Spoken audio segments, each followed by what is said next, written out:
was one here earlier that thing about 16 bullets. And I am a poet that has just recently moved from Chicago. Oh, wow. And it is weird to hear these things about my town even after I've left. And I don't know, I heard people saying that there's a chance, which I don't know if it's true, that Mayor Rahm Emanuel was like, let's not try to get this public because I'm going through a re-election cycle. I have no idea if that's true or not because it held up for over a year. Yeah. Over a year before, and you look at that and you see first shot hits and you see this guy spin and drop, and why are there 15 more? I don't need to make any commentary on that. I apologize. I'm sorry about that. I'm sorry. It's all. I'm an editor of a literary magazine, so I'm used to making commentary, and I shouldn't do that. And I was a host of an open mic, and I just shut up. But I was going to do 2 poems, but the first thing I wanted to do was that when I came in here, someone asked me, "Oh, I like the silhouette thing that you've got going here," and I said, "Well, that's actually from a production organization called Beast Woman." That's my shirt. It says Beast Woman. And I was a member of Beast Woman, and it was really kind of cool to be on stage and, you know, 70 people or whatever in the theater, and it's packed just to hear us perform. And I was going to ask John to come in here and play this song, which was from a band that was called Mom's Favorite Vase. But they originally, the one guitarist wanted to call it Vincent Price Ate My Sandwich. And I said, I think that's a little long. But we stuck with Mom's Favorite Vase, you know, don't play ball in the house. I didn't even watch the Brady Bunch, so I didn't know the reference. But don't play ball in the house, you break Mom's favorite vase. But anyway, this is that and a poem for the first thing, and then I'm going to do 2 poems afterward. And thank you, John.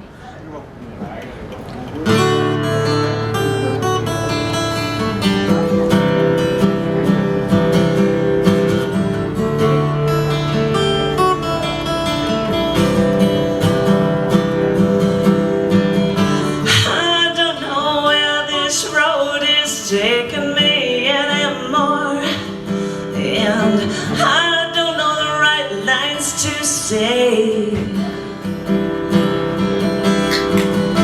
I don't feel the things that you're feeling down deep inside of you, but I know this ain't the way,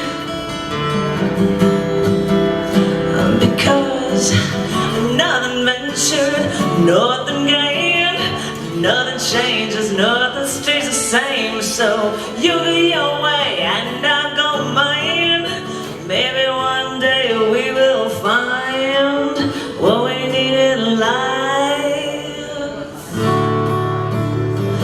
What we need in life.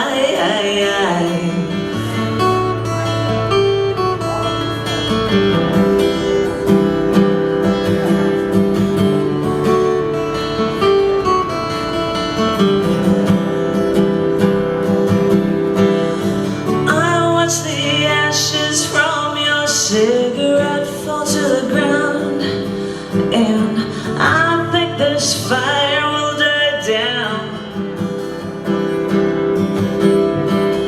I think I know easy what is happening here between us, and I have to say goodbye, because nothing ventured, nothing gained. Nothing changes, nothing stays the same. So you go your way and I go mine. Maybe one day we will find what we need in life.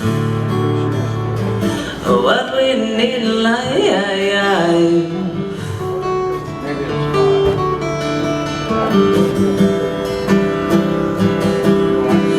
And our life is one big road trip now, and we set the cruise control and make our way down the expressway. And most of the time we're moving in a straight line, and the scenery blurs. There's nothing to see. But I know what's inside of you, and I know what you're made of. there's no such thing as a calm with you. You are a fantastic car crash. You stop traffic in both directions as the gapers gawk and the delay grows while everyone slows down to stare.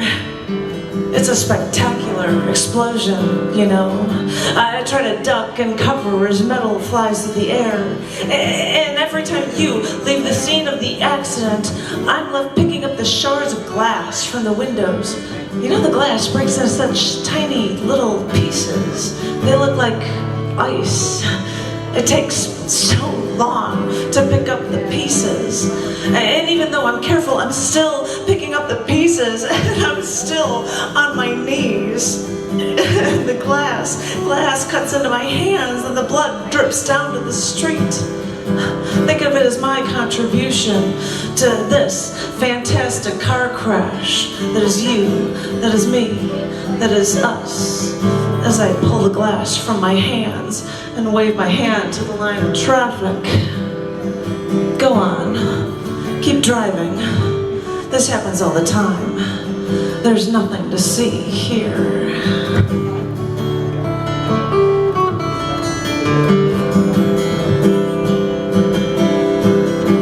I can't stay bitter and lonely and restless anymore. And I can't stay here with you.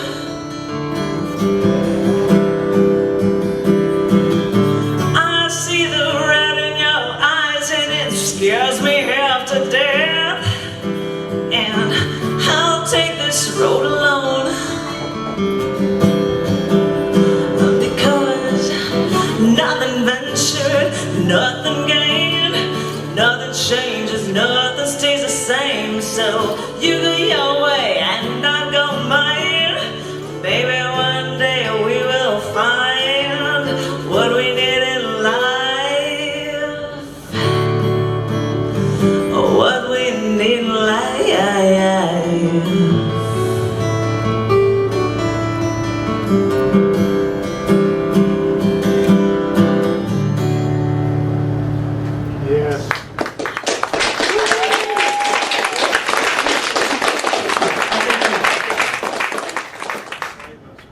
That's quite a... You were awesome. I don't know how I was, but we had two other poems.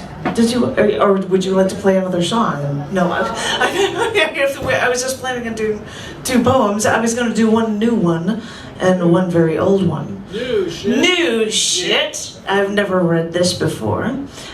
This one is called. Do you want to stay here or? Well, no, I wasn't going to ask you. I'm like, do you feel odd standing there? Do you want to get off the stage and relax or something? Or yes, stand there and stare at them and make them feel awkward. That would be the best. Is it me or does he? My job. Is it me or does he resemble Alex Lyson from Rush? Yeah, he does. A little bit. From Rush? Yeah, the guitar player. Oh wait, no. He really likes the band Rush, which just kind of blows my mind. But anyway, I'm going to shush about that. But this is a new piece. New shit, as you said before. This is called X-Rays and Broken Hearts. X-rays of small children show 2 rows of teeth. Because once baby teeth are too small for the child, adult teeth push through those baby teeth and they push them out, breaking through the gums to take over the job. And this is really remarkable. I mean, it's not like your hair, which can grow out. And even though skin is the largest human organ, it's not like shedding and growing more skin. It's not like cutting yourself and watching an organ heal.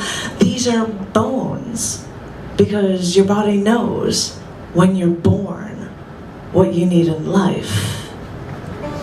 And I wonder why genetics hasn't figured out why we humans may need a new heart, a backup, after it has been broken too many times. Because after you've been fired and someone else watches you collect your belongings and escorts you out forever, or after you've sent, you can't remember how many resumes, and even if you're interviewed, they never want you back. Or after you find your one true love, well, that's when they move away to get away from you forever. or after your family dies and you're alone. After it feels like your heart is always about ready to break. It makes me wonder why genetics hasn't figured it out. We might need a backup. Our hearts can only take so much. Yeah.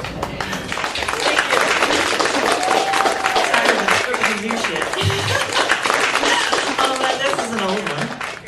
Thank you. Old shit. I can tell it's old because it's on paper. Actually, it was in the first book I ever wrote, which is Hope Just in the Attic, which I didn't happen to have around me, but I was in a collection book called Oeuvre, so it was in here as well. And I just wanted to show off books because I'm a publisher lady and all that important stuff. This is a poem about rape. This is, let's see if I can do this actually from memory. This is called The Burning.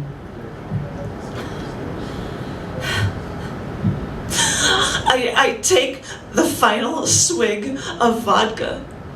Feel it burn its way down my throat. It's scorching my tongue. But I then reach for the bottle to pour myself another. I think of how my tonsils scream every time I let the alcohol rape me. And then I look down at my hands, shaking, holding that glass of poison, and think about these were the hands that should have pushed you away from me, but didn't. And I keep wondering why I took your hell, took your poison. I remember how you burned your way through me. You corrupted me from the inside out. I hated it. I let you burn a hole right through me. And now my escape is flowing in a glass with ice cubes nestled within my palm.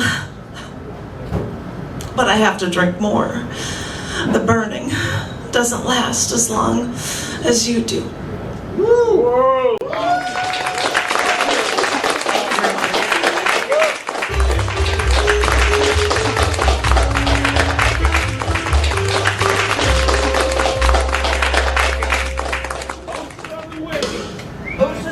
I should have hit the snare drum at that last line.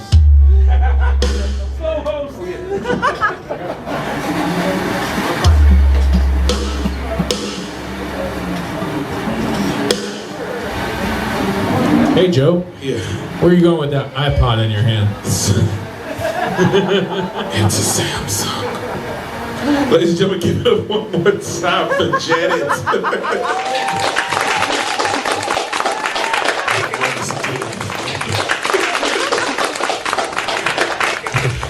You know, when you put that thing over here, and I was like,